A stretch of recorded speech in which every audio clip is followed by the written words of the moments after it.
Hey everyone, Brian Yerrick's Wyker Realtors Advantage Plus, your Cedar Bluff Realtor, and welcome back for another episode of Ask Brian.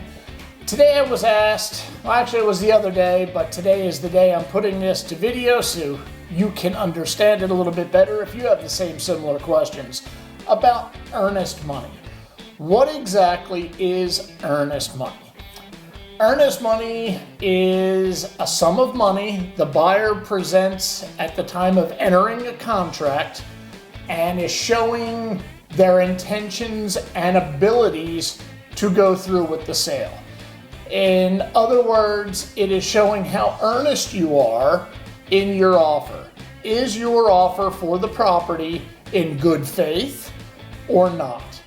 So, in layman's terms, what exactly does earnest money mean to a buyer and to a seller?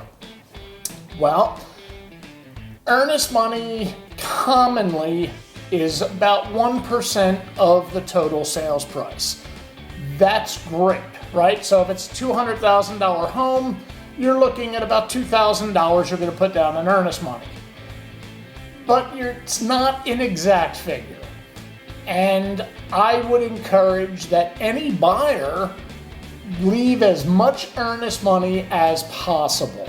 And what I mean by as possible is you don't want to deplete all of your assets just to have a lot of earnest money down, because there's going to be some other expenses, small, but nonetheless you're going to need to take care of them during the course of the transaction, like home inspection or a land survey, or some of the other very common things. Not a problem, but they do come up and you're going to need to have a little bit of funds to take care of that stuff.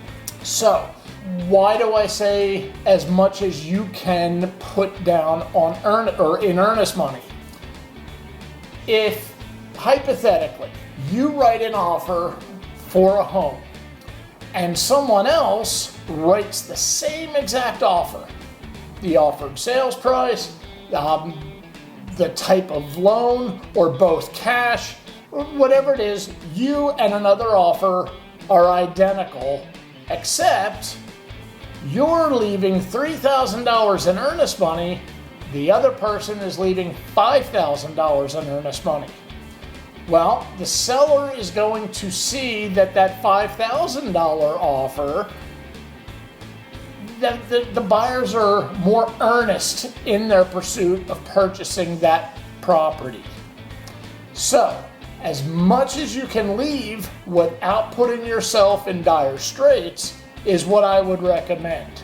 If you're a seller and you're getting different offers, you want as much earnest money as you can, because if both the buyers and sellers follow that contract the way it's written, that earnest money, whatever the dollar amount is, goes towards the sales price. It will be credited to the buyer.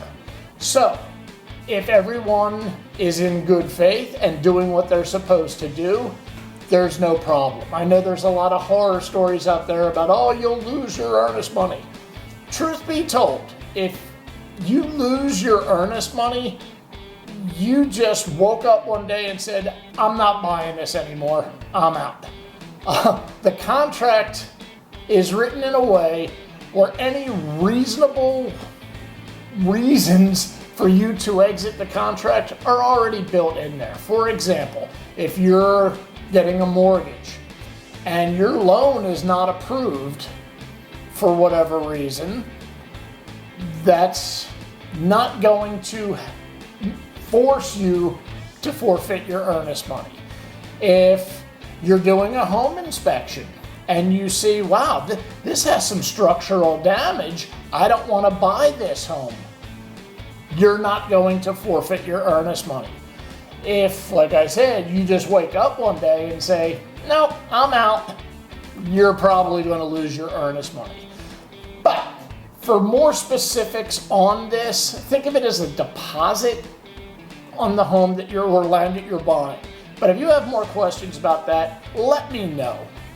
Call me, text me, 865-776-2863. I'd be able to answer any questions more in depth and more personal to your circumstance or your situation. If you'd rather just drop a question in the comments, I'd be more than happy to answer that way too. In fact, I would encourage you to write something in the comments.